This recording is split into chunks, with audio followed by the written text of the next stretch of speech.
সুপ্রিয় দর্শক, আসসালামু আলাইকুম। আপনাদের সবাইকে স্বাগত জানাচ্ছি এখনকার আলোচনায়। আপনাদের সঙ্গে আছি আমি সিরাজুল ইসলাম। দর্শক, পাকিস্তানে ইরান এবং আমেরিকার মধ্যে যে আলোচনা হচ্ছিল সেই আলোচনা ভেঙে গেছে, এই ঘোষণা দিয়েছেন মার্কিন ভাইস প্রেসিডেন্ট জেডি ভ্যান্স। প্রশ্ন উঠেছে, তাহলে কি আবার যুদ্ধ শুরু হতে যাচ্ছে? হরমুজ প্রণালীর ভাগ্যে কি হবে? এবং তাহলে কি পুরো মধ্যপ্রাচ্য আবার যুদ্ধের কবলে পড়তে যাচ্ছে? পাকিস্তান যে সৌদি আরবে বিমান পাঠিয়েছে, এই বিমান পাঠানোর আসলে লক্ষ্যটা কি? তাহলে কি মধ্যপ্রাচ্যকে কেন্দ্র করে আমেরিকার নতুন কোনো কৌশল বাস্তবায়নের চেষ্টা হচ্ছে, নাকি ইরান, রাশিয়া, চীন যে বলয় গড়ে উঠেছে এই বলয়ের কোনো প্রভাব বিস্তার করার মাধ্যম হিসেবে পাকিস্তানকে ব্যবহার করা হচ্ছে? এই সমস্ত নিয়ে নানান প্রশ্ন আছে। এই বিষয়গুলো নিয়েই মূলত এখনকার আলোচনা করব। আশা করি আপনারা শেষ পর্যন্ত সঙ্গে থাকবেন। আর ভিডিও ভালো লাগলে লাইক, কমেন্ট, শেয়ার করবেন এবং প্লিজ সাবস্ক্রাইব করে সাথে থাকবেন। দর্শক, পাকিস্তানের রাজধানী ইসলামাবাদে গতকাল যে আলোচনা বসেছিল ইরান এবং আমেরিকার মধ্যে, সেই আলোচনা গভীর রাতে ভেঙে যায়। দীর্ঘ আলোচনা হয়েছে। প্রথমে 2 ঘন্টার আলোচনা হয়েছিল, ইনডাইরেক্ট আলোচনা, অর্থাৎ পাকিস্তানের মাধ্যমে আলোচনা করে। পরবর্তীতে সেই আলোচনা টেকনিক্যাল পর্যায়ে চলে যায়, এক্সপার্ট লেভেলে আলোচনা হয়। এই আলোচনায়, অর্থাৎ এক্সপার্ট লেভেলের আলোচনা, আমি গতকালকে রাতের ভিডিওতে বলেছিলাম যে সেখানে পরমাণু বিশেষজ্ঞ, তারপরে ফাইন্যান্স বিশেষজ্ঞ, যেমন ইরানি ইরানি কেন্দ্রীয় ব্যাংকের গভর্নর, তারপরে সামরিক বিশেষজ্ঞ, এই পর্যায়ে লোকজন নিয়ে আলোচনা বসে। কারণ একটা টেকনিক্যাল বিষয়ে ওই বিশেষজ্ঞ, যে ক্ষেত্রে বিশেষজ্ঞ প্রয়োজন সেই সমস্ত ক্ষেত্রের বিশেষজ্ঞ নিয়ে আলোচনা বসেছিল। এবং এই আলোচনা ছিল 1979 সালে ইরানে ইসলামী বিপ্লব হওয়ার পর সর্বোচ্চ লেভেলে এটাই প্রথম কোনো আলোচনা। আপনারা সবাই জানেন যে ইরানের পক্ষে নেতৃত্ব দিয়েছেন বাকের কলিবাফ, জাতীয় সংসদের স্পিকার। তিনি অত্যন্ত গুরুত্বপূর্ণ একজন ব্যক্তি। স্পিকারের অবস্থান হচ্ছে সর্বোচ্চ নেতা, প্রেসিডেন্ট, তারপরে স্পিকার, এরকম একটা অবস্থান। তো সেই জায়গায় খুবই গুরুত্বপূর্ণ বৈঠক ছিল এটা ইরানের পক্ষ থেকে। আবার ওপাশে ভাইস প্রেসিডেন্ট, মানে রাষ্ট্রের দ্বিতীয় সর্বোচ্চ ব্যক্তি, মার্কিন প্রেসিডেন্ট ডোনাল্ড ট্রাম্পের পরেই তো ভাইস প্রেসিডেন্টের অবস্থান, তিনি এসেছেন এই আলোচনায়। সেক্ষেত্রে আলোচনা ছিল খুবই গুরুগম্ভীর এবং উচ্চ পর্যায়ের। কিন্তু বাস্তবতা হচ্ছে যে আলোচনা থেকে কোনো ফল বেরিয়ে আসেনি। আমেরিকা বলেছে যে ইরানের অনড় অবস্থানের কারণে, বিশেষ করে হরমুজ প্রণালীতে ছাড় দিতে চায়নি, পরমাণু কর্মসূচিতে ছাড় দিতে চায়নি, মানে একেবারে জিরো করতে চেয়েছে, বা তার হাতে যে সমৃদ্ধ ইউরেনিয়াম আছে সেগুলো নিয়ে নিতে চেয়েছে, সেগুলো করতে চায়নি। ফলে ইরান রাজি হয়নি। আবার ইরানের ক্ষেপণাস্ত্র কর্মসূচিতে তারা যে নিষেধাজ্ঞা দিতে চায়, যে লিমিটেশন আনতে চায়, এগুলো তো ইরান মানার কোনো কারণ নেই। হরমুজ প্রণালী আগের মতো থাকবে, ইরানের কোনো অধিকার থাকবে না, এই সমস্ত বিষয়ে আমেরিকার দাবি ছিল। কিন্তু ইরান এই বিষয়গুলো মানেনি বা মানতে চায়নি। ইরানের বক্তব্য ছিল যে আমেরিকা এবং তার পশ্চিমা মিত্ররা দীর্ঘদিন, দশক ধরে ইরানের বিরুদ্ধে যে নিষেধাজ্ঞা দিয়ে এসেছে, এই নিষেধাজ্ঞা অন্যায্য, অযৌক্তিক এবং অন্যায়। এই অন্যায় নিষেধাজ্ঞা প্রত্যাহার করতে হবে। এরপরে ইরানের যত সম্পদ বিদেশে আটকে আছে সে সমস্ত সম্পদকে এখনই রিলিজ করতে হবে। এই রিলিজ করার ব্যাপারে আমেরিকা 2 রকমের কথা বলেছে। একবার বলেছে যে হ্যাঁ মেনে নিলাম, অথচ মার্কিন কর্মকর্তারা অনেকেই বলেছেন যে না, এই বিষয়ে তাদের কোনো সম্মতি নেই। তার মানে এখানে মূলত দ্বিচারী, অর্থাৎ ডাবল স্ট্যান্ডার্ড গ্রহণ করেছে। একবার বলেছে হ্যাঁ, আবার ওপাশে বলছে না। এরপরে হরমুজ প্রণালীর ব্যাপারে, হরমুজ প্রণালী যেহেতু ইরানের এবং ওমানের তাদের নিজস্ব পানি সীমা, এটা আন্তর্জাতিক জলসীমা না, সেক্ষেত্রে এইটা তারা কন্ট্রোল করবে, এটা স্বাভাবিক। এত বছর এত যুগ করেনি, সেটা তাদের উদারতা, তারা খেয়াল করেনি বা তারা করতে চায়নি। ঠিক আছে, চলুক, সবাই মিলে যাক, এদিক দিয়ে অসুবিধা কি? কিন্তু এই হরমুজ প্রণালীকে কেন্দ্র করে বা পারস্য উপসাগরকে কেন্দ্র করে, যখন এই পারস্য উপসাগরকে, হরমুজ প্রণালীকে ইরানকে হত্যার জন্য ব্যবহার করা হচ্ছে, ইরানের লোকজনকে হত্যার জন্য ব্যবহার করা হচ্ছে, ইরানের উপর হামলার জন্য ব্যবহার করা হচ্ছে, তখন তো ইরান তার নিজস্ব জলসীমা, তার নিজস্ব পানি সীমা সে তো নিয়ন্ত্রণ করবে, এটা স্বাভাবিক। বিশ্বের আরও বহু দেশের এরকম ছোটোখাটো যে সমস্ত প্রণালী রয়েছে, কেউ না কেউ নিয়ন্ত্রণ করে।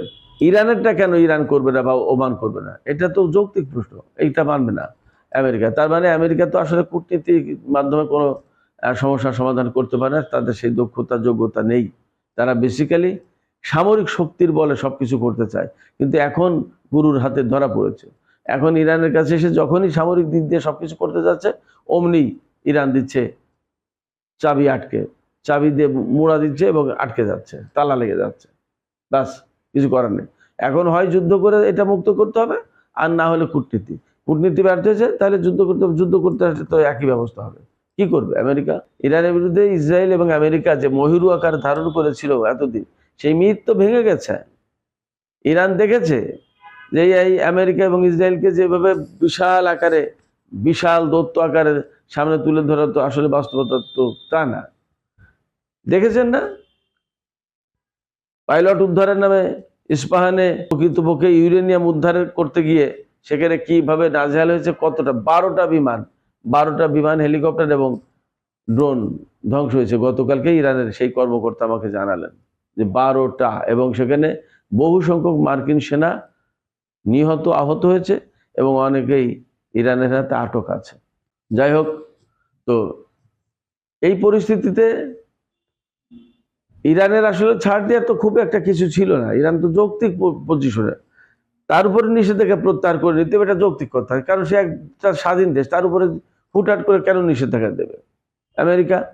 আবার যে তার সম্পদ বিদেশে আটকে রেখেছে, সেই সম্পদ তো সে ফেরত চাবে, এটা তো যৌক্তিক কথা। সব দেশ যদি পরমাণু কর্মসূচি পালন করতে পারে বা পরিচালনা করতে পারে, তো ইরান পারবে না কেন? ইরান তো নিজেই এনপিটিতে সই করে একটা দেশ। তারপরে হরমুজ প্রণালী তার নিজস্ব জলসীমা, সে নিয়ন্ত্রণ করবে নাকি আমেরিকাকে নিয়ন্ত্রণ করতে হবে? এগুলো সব যৌক্তিক।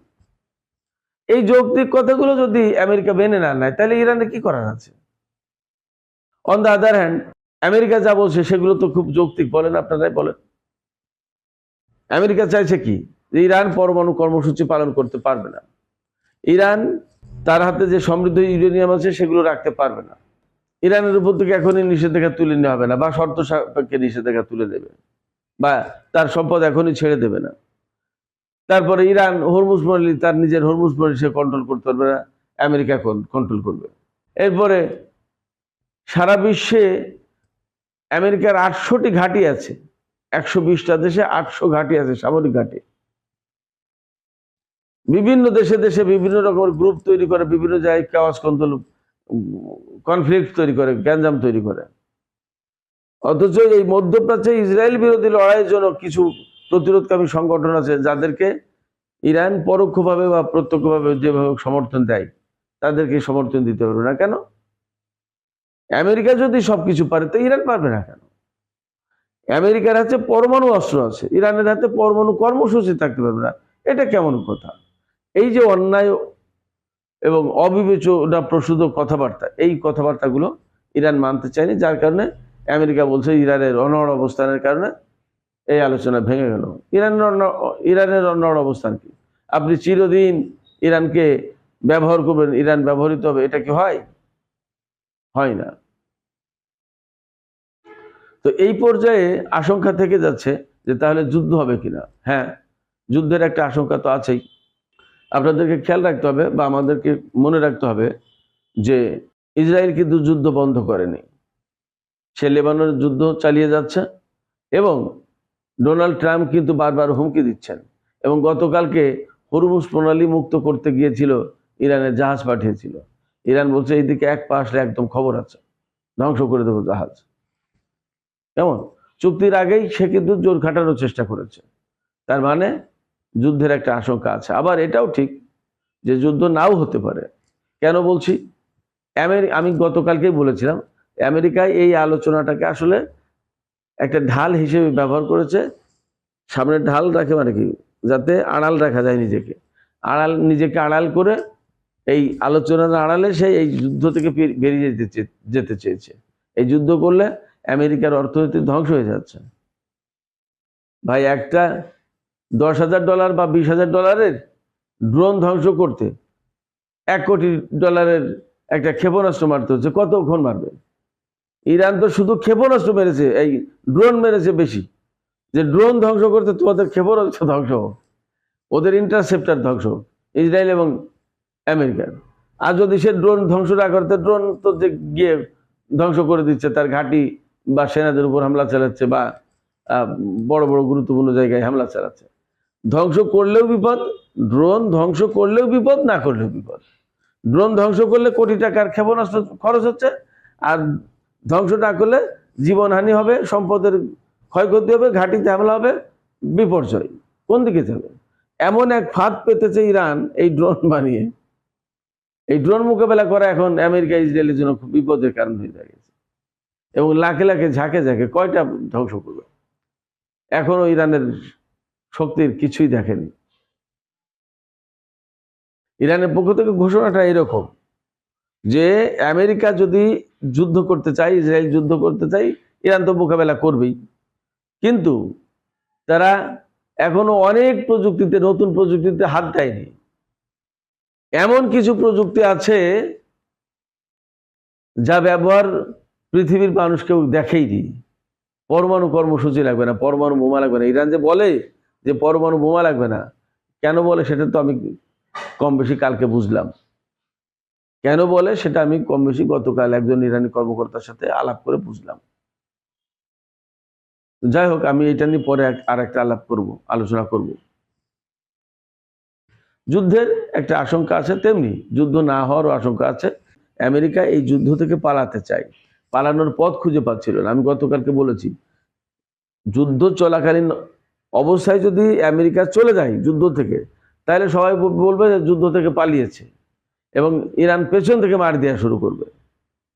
সেই জন্য তারা যুদ্ধ থেকে একদম সরাসরি না পালিয়ে এই যুদ্ধ বিরতির একটা নাটক সাজিয়ে, এই আলোচনা সফল হলো না, ইরান অন্য অবস্থান নিয়েছে, আমাদের কথা শুনছে না, আলোচনা হলো না, ভেঙে গেল। কিন্তু আস্তে আস্তে চলে গেল, যুদ্ধ বার করলো না, আলোচনাও করলো না, যে অবস্থায় ছিল সেই অবস্থায় থাকলো। এটা হতে পারে, আমি গতকালকে বলেছি। আবার যুদ্ধ হতেও পারে, আমেরিকার মতিগতি কিছুই তো বলা যায় না। তবে যাই করুক, তার জন্য ইরান প্রস্তুত আছে। আর একটা বিষয় বলি, এই যে পাকিস্তান যে বিমান পাঠালো, এখানে কালকে রাতে ভিডিওতে আমি বলেছি, আরেকটু বলি। এখানে অনেকগুলো অ্যাঙ্গেল আছে, তো কালকে তাৎক্ষণিকভাবে সব তো আর বলা যায়নি। একটা বড় অ্যাঙ্গেল হচ্ছে যে এই যে পাকিস্তান সৌদি আরবে F-16 জঙ্গি বিমান পাঠিয়েছে, এই সমস্ত বিমান, এই হারকুলেস বিমান, এই 136, এই সমস্ত বিমান, F-16 তো পরে কথা, F-35 তো ধ্বংস করে দিল ইরান। তাহলে F-16 দিয়ে কি ইরানের বিরুদ্ধে যুদ্ধ করবে? আসলে কি হবে? ভিন্ন অ্যাঙ্গেল থেকে একটা আলোচনা এসেছে যে পাকিস্তান হয়তো সৌদি আরবে এই বিমান পাঠিয়ে, ওই যে সেই তার চুক্তি, ওই চুক্তি অনুযায়ী বিমান পাঠিয়ে একটা অবস্থান গ্রহণ করলো। অর্থাৎ আন্তর্জাতিক পরিমণ্ডলে পাকিস্তান এই আলোচনার ভেতর দিয়ে একটা গুরুত্বপূর্ণ অবস্থানে গেছে। আবার সৌদি আরবে সে এই মুহূর্তে সেনা বা বিমান পাঠিয়ে একটা অবস্থান দিচ্ছে, জানা দিচ্ছে সে একটা শক্তি। এট দ্য সেম টাইম মনে রাখতে হবে, পাকিস্তান কিন্তু চীনের সমর্থন পুষ্ট। চীন যা বলবে তার বাইরে পাকিস্তান যাবে না। আমেরিকা তার বন্ধু মিত্র, ঠিক আছে, কিন্তু চীন আসল মিত্র পাকিস্তানের। সেক্ষেত্রে এই চীন, ইরান এবং রাশিয়া তারা কিন্তু এক বলয়ে। তার মানে সৌদি আরবে পাকিস্তানকে পাঠিয়ে চীন মূলত মধ্যপ্রাচ্যে নিজের প্রভাবটা ধরে রাখলো পাকিস্তানের মাধ্যমে। যদি ব্যাপারটা তাই হয়, তাহলে এখান থেকে কিন্তু আমেরিকার বিদায়ের প্রশ্ন এসে যাচ্ছে। তার মানে আমেরিকা এতদিন যেভাবে ঘাঁটি করে সৌদি আরবকে নিরাপত্তা দেওয়ার কথা বলতো, সেই নিরাপত্তা দেওয়ার ব্যবস্থাটা এখন পাকিস্তান করবে। কিন্তু প্রশ্ন হচ্ছে, পাকিস্তান কি নিরাপত্তা দেওয়ার মতো ক্ষমতা রাখে? এই F-16 বিমান দিয়ে কি করবে? কিন্তু আমি মনে করি যে এখানে পাকিস্তান মূলত ইরানের সাথে যুদ্ধ করার জন্য নাও যেতে পারে। আমার কাছে মনে হচ্ছে মূলত পাকিস্তান গেছে চীন, ইরান, রাশিয়ার যে বলয়, সেই বলয়েরই স্বার্থ রক্ষার জন্য মূলত। এখান থেকে আমেরিকাকে বের করে দেওয়ার একটা কৌশল হিসেবে। হয়তো সৌদি আরব বলবে যে ভাই, আমাদের আঞ্চলিক বিষয়ে আমরাই দেখি, তোমরা যাও, আমেরিকাকে হয়তো বলবে। জানি না আসলে ভেতরে ভেতরে কি হচ্ছে। এটা একটা কনসেপ্ট বটে। আরেকটা বিষয় থাকতে পারে যে তুরস্ক, পাকিস্তান, সৌদি আরব, মিশর, এই 4 দেশের পররাষ্ট্রমন্ত্রীর বৈঠক কিন্তু হয়েছিল এই যে গতকাল যে ইসলামাবাদে বৈঠক হলো এর কয়েকদিন আগে। তার মানে এই কয়টা দেশ একটা বলয় গড়ে তুলতে চায় মিডল ইস্টে, সুন্নি ওয়ার্ল্ডে, সেটা একটা হতে পারে। যদি তাই হয় তাহলে ধরে নিতে হবে যে মধ্যপ্রাচ্যে আর এক কেওয়াস তৈরি হলো, আর এক ধরনের গ্যাঞ্জাম, আর এক গোলযোগ, আর এক সংকট তৈরি হবে। তো আমি অবশ্যই একটা কথা বলে রাখি এখানে, আমি অনেক আগে থেকেই অনুধাবন করছি বিষয়টা, যে সৌদি আরব থেকে যে ওয়াহাবিজম সালাফিজমের যে চর্চা করা হয়, সেই চর্চাটা এখন আরো বিস্তৃত পরিসরে আরো দু একটা দেশে ছড়িয়ে গেছে। এই সমস্ত ব্যাপারে আমাদেরকে সতর্ক থাকতে হবে, মনে রাখতে হবে যে ওয়াহাবিজম সালাফিজম শিয়াইজম অমুকজম তমুকজম এই সমস্ত দিয়ে আসলে বৃহত্তর মুসলিম উম্মার কল্যাণ হবে না। মুসলিম উম্মার যদি কল্যাণ করতে হয় তাহলে সত্যিকার অর্থে মুসলিম উম্মাহ, এই কথাটা উম্মার কথা চিন্তা করতে হবে। কারণ শিয়াকে, ইরানকে তো কেউ শিয়া বলে কাফের বলে ওআইসি থেকে বাদ দিয়েছে তা তো না, বা তারা হজ করতে পারে না তা তো না। ফলে আমরা দেখতেই পাচ্ছি, এবং অবশ্যই তারা মুসলমান, মুসলমান হওয়ার জন্য আল্লাহ, ফেরেশতা, রাসূল, কোরআন কিতাব এগুলোর উপর বিশ্বাস করতে হয়, পরকালের উপর, বেহেশত যোগের উপর বিশ্বাস করতে, এগুলোর উপর বিশ্বাস করতে হয়। সেগুলো সবই তো করে, সমস্যা তো কিছু না। অর্থাৎ মুসলমান না এ কথা বলার কোনো সুযোগই নেই, একদম সোজা কথা। আর এই মুসলমান কি মুসলমান না, কাফের কে কে, এই সমস্ত যত বেশি আমরা টানাটানি করবো তত আমরা মুসলমানরা দ্বিধা বিভক্ত হব, ক্ষতিগ্রস্ত হব। এই যে এই দিকে না গিয়ে বরং মনে রাখা দরকার মধ্যপ্রাচ্যের বৃহত্তর স্বার্থ কোথায়, মুসলিম উম্মার স্বার্থ কোথায়, সেইগুলো ফাইন্ড আউট করতে হবে। এগুলো সবাই জানা, সেইগুলো নিয়ে এখন কাজ করা দরকার। আমরা আশা করব পাকিস্তান, ইরান, তুরস্ক, সৌদি আরব, মিশর, এই প্রত্যেকটাই আঞ্চলিক বড় বড় শক্তি, তারা যদি সবাই সম্মিলিতভাবে একটা জোট করে, এই অঞ্চলে কারোর কিন্তু কোনো কিছু করার আর থাকে না। ইসরায়েলের অস্তিত্বই বিপন্ন হয়। অস্তিত্ব বিপন্ন না হলে অন্তত অন্তত ইসরায়েল এইরকম ভাবে যেখানে খুশি সেখানে হামলা করতে পারে না। এই দিক বিবেচনায় নিয়ে আমার মনে হয় যে মুসলিম দেশগুলোর নেতাদের এগিয়ে আসা দরকার। সুপ্রিয় দর্শক, আলোচনা শেষ করব। আলোচনা শেষের আগে আপনাদের কাছে মতামত চাই। এই যে যুদ্ধবিরতি ভেঙে গেল, আলোচনা ভেঙে গেল, তাতে কি আপনাদের মনে হচ্ছে যে আবার যুদ্ধ শুরু হতে পারে?